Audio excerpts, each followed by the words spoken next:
अस्सलामुअलैकुम दोस्तों, कैसे हो? ठीक ठाक हो दोस्तों? आज मैं आया हूँ चारसद्दा तोरंगजी इलाके में।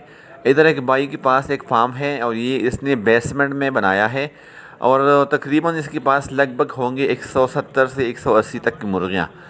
तो इस भाई का कहना है कि मैं ये फार्म बेचना चाहता हूँ और मैं जा रहा हूँ दुबई। तो जिस भाई को लेना है वो मुझसे रब्ता करे, मैं अपना नंबर स्क्रीन पर डालता हूँ। तो आप मुर्गियों की सेहत देखी, बिल्कुल तंदुरुस्त और खाने पीने की वाली मुर्गी है।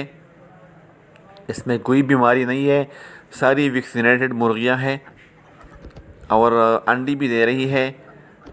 अभी मैं आपको दिखाऊंगा, ये मुर्गी चेक करें। और अच्छा रेट मैं बताता हूँ आप लोगों को।